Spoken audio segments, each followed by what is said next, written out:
La spéciale numéro 7, longue de 14 km 240, celle de Boxhead 1. Il y aura toujours la 2 à chaque spéciale de la journée, avec une température très frisquette ce matin, 4 degrés. Et voici Craig Breen. Craig Breen qui a donc réussi, l'Irlandais, une superbe journée, la première. Et on va inverser les positions, on va inverser le top 10. Il est 10e sur la piste, Craig Breen. Il semble aller plutôt bien sur une piste qui sèche, mais malheureusement pour lui, ce sera le 10e temps. Alors on parlait de son avance à l'issue de la première journée, 25 secondes et 1 dixième. Attention tout de même pour l'Irlandais. Attention au retour de Kajetanowicz par exemple.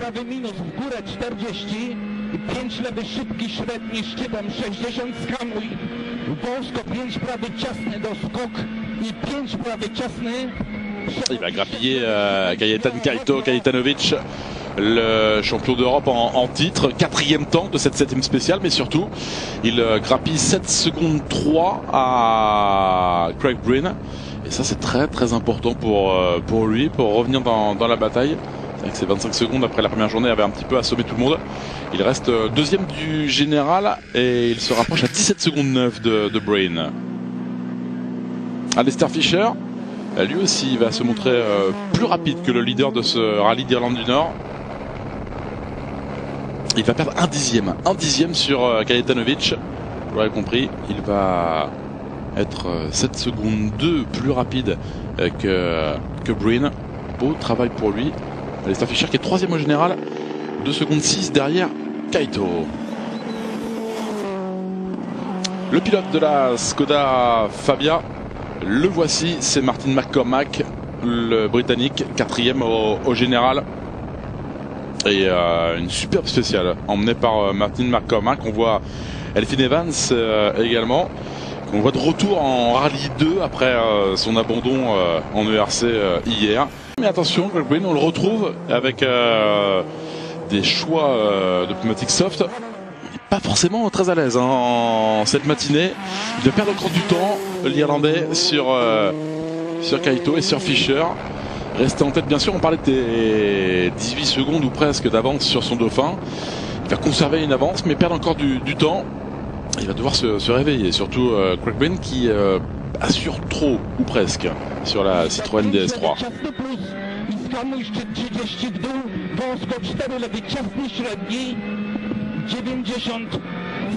Kajetanowicz sur la Ford Fiesta, et vous voyez que c'est une spéciale piégeuse, la spéciale d'Hamilton Folly.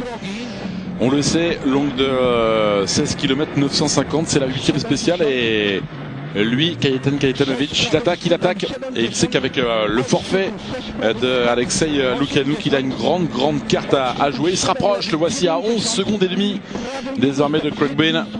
Craig Breen qui a perdu la moitié de son avance tout simplement après 2 spéciales disputées, la 7e et la 8e. Mocno schaluj śliwko, szczyt 32, prawy szybki z drogi, nie wypuść, 90, szczyt 60, mocno schamuj śliwko. Et ça bouge beaucoup dans l'habitacle, vous l'avez vu. Et en tout cas, il est à l'attaque. Kajetanowicz, c'est très impressionnant. On va le quitter quelques secondes pour retrouver un autre pilote Ford Fiesta avec Alastair Fisher. Alastair Fisher qui, lui, va réaliser une 8e spéciale absolument détonnante. Il va gagner du temps sur Kajetanowicz, mais il va rester loin pour l'instant de cette 2e place au général. Il est 3e, je dis loin, mais il est à 5 secondes 2 de la 2e place. Il est à 16 secondes 7 de Breen.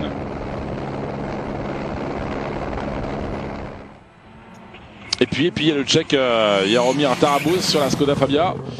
Lui qui a réussi à s'inviter dans ce top 5. On le voit tellement régulier, Jaromír Tarabus, et il est évidemment récompensé. Lui qui avait terminé 5e l'année passée du championnat ERC. Et lui aussi 5e derrière Breen, Kaito, Fisher et McCormack. Gros boulot, vous le voyez. 1 minute 3 secondes et 5 dixièmes de retard pour Tarabus. Place au spécial 9 et 10. D'abord la 9e avec Bruce Brook, longue de 11 km, un petit peu plus. Et puis la spéciale numéro 10 avec Banbridge, 14 km 850. On retrouve Sam Moffett, l'Irlandais. On vous le rappelle, les 8 spéciales de la journée. Ce sont 4 spéciales à parcourir 2 fois chacune. Deuxième sur la piste, Sam Moffett. 8e au général avant la spéciale numéro 9. Et lui, il commet la faute parce qu'avec ses pneumatiques assez froids, il est parti tout droit dans le talus. Sans dommage pour les spectateurs qui étaient massés, comme une petite frayeur tout de même, avec un freinage un peu trop tardif. Et regardez comment il a endommagé sa voiture. C'en est fini pour lui, Sam Moffett abandon. 4 lewy ciasny, nie wypuść krawężnik do 4 prawy ciasny i 200 mocno, 200 mocno skamuj, nie ciąć 2 prawy ciasny średni, 20 ślisko. Très impressionnant, Kajetan Kajetanowicz sur la Ford Fiesta, le Polonais qui se montre le plus rapide lors de la spéciale numéro 9. Il est plus rapide de 3 secondes 1 par rapport à Breen, de 4 secondes par rapport à Fischer, et le voici qui prend tous les risques, vraiment tous les risques. Il est 4e de la spéciale numéro 10, Kajetanowicz. On retrouve Craig Breen, le leader.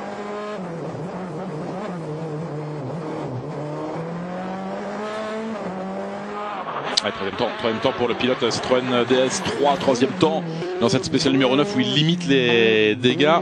Il est meilleur lors de la 10e spéciale. Deuxième plus rapide derrière Evans en rallye 2. Et vous avez vu cet écart, 10 secondes 4 d'avance. Et c'est reparti pour Kajetanowicz, et qui va essayer de maintenir la pression sur Breen. Z uwagą 4 lewy średni, szczytem może syf i 170 woda, 6 prawy ciasny, bardzo długi, 70, szczyt 50, 6 lewy średni w siodle plus i po 60 po kuli wąsko, 5 lewy otwarty, 106 prawy ciasny. Passionnante de rallye avec le 4e temps de cette 11e spéciale pour Kajetan Kajetanowicz. Et le voici devant Fischer. Fischer qui désormais prend moins de risques. Fischer qui veut assurer sa place sur le podium. La 3e, on retrouve Craig Breen, le leader.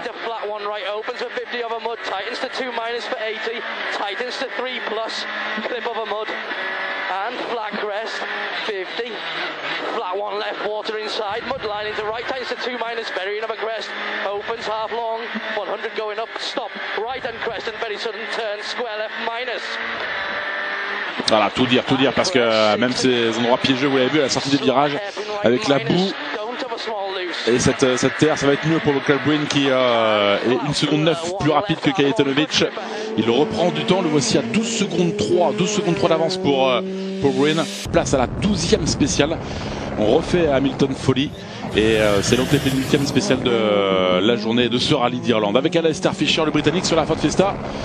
Il est le 6e de cette 12e spéciale. Et il va perdre du temps dans les 6 derniers kilomètres. Alors le souci, c'est que la météo va être changeante et que la grêle va faire son apparition.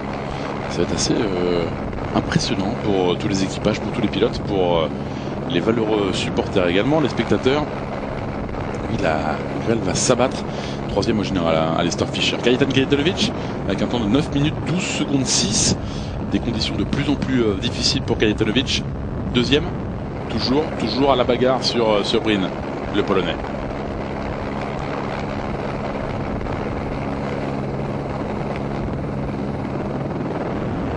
Po 70 szczytem mocno skamuj, 3 prawy, zacisk do 2 szybki. Vous voyez les conditions sont changeantes et vous voyez ce qu'on voit devant, c'est la grêle. Średni, mokro do 4 prawy, 50. Craig Breen, lui le leader. Alors on parlait de ce chrono, il va perdre du temps encore. 7 secondes 1 sur Kajeto. C'est un gros souci pour Craig Breen à la fin de la spéciale. Breen a connu une crevaison à l'arrière gauche. Il a heurté une pierre. Grosse frayeur pour l'Irlandais. Et est-ce que ce rallye d'Irlande du Nord est en train de tourner?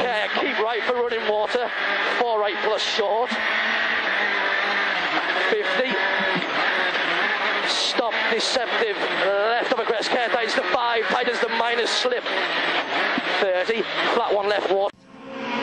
Les juniors avec l'allemand Marianne Griebel, un des pilotes Opel. Lui qui dominait les débats après la spéciale numéro 7. Il va avoir un petit souci dans la spéciale numéro 8 avec une crevaison. Il va glisser au 4e rang.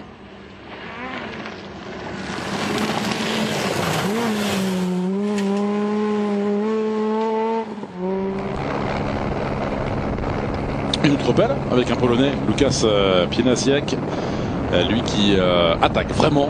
Et on l'a vu tout au long de cette spéciale, il a été très impressionnant et il prend les commandes de ce rallye dans la catégorie junior. Il profite évidemment de la crevaison de Marian Griebel. Belle opération pour Łukasz Pieniasiak.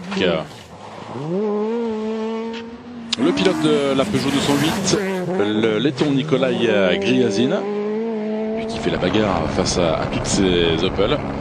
Et on voit pas très loin de Chris Ingram pour la bataille pour la deuxième position. Chris Ingram qu'on va apercevoir.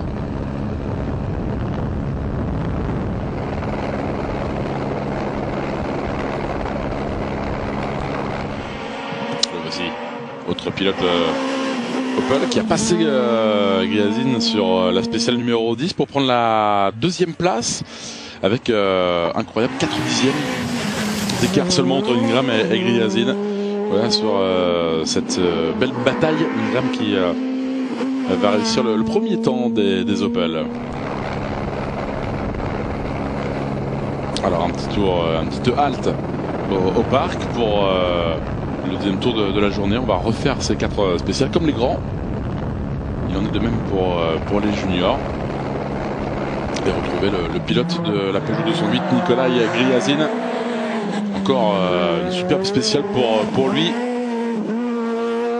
Et le souci c'est que les Opel le gênent considérablement. On va le retrouver à la 4e place avec un podium 100% Opel avec Marian Griebel qui perd ce rallye sur sa crevaison au préalable. 3e Griebel. 2e place pour Chris Ingram avec un superbe retour, hein, vraiment, lui qui était parti assez loin, qui avait mal débuté ce rallye d'Irlande et au final il termine 2e. 1, 2, 3 pour les Opel avec la victoire surprise, on peut le dire, hein, de Łukasz Pieniasiak, le Polonais, le jeune Polonais qui va réussir ce résultat fantastique, remporter ce rallye d'Irlande dans la catégorie junior. Et puis on va revenir aux premières positions avec le pilote de la Ford Fiesta, l'Irlandais Alistair Fisher. Là on rentre dans le lourd, le gros, avec une 3e position au général. Il va réussir à s'inviter sur le podium. Et c'est une belle performance pour la famille Fisher. On se souvient que Bertie avait été très bon sur ce rallye d'Irlande. Alistair Fisher ravi. Ouais, plein les yeux. Voici Kajetan Kajetonovic, le Polonais, qui a dû évidemment se battre derrière Breen tout au long de ce rallye, mais qui va marquer de gros points. On va le rappeler, Alexei Lukianuk n'est pas là. Celui qui a remporté le premier rallye de la saison aux Canaries. Gros point pour Kajetonovic, 2e. Et puis le grand vainqueur, c'est lui, c'est Craig Breen, l'Irlandais, sur la Citroën DS3, qui va conserver 11 secondes 3 d'avance sur Kajeto lors de la dernière spéciale au général. Et il remporte pour la 2e fois ce rallye.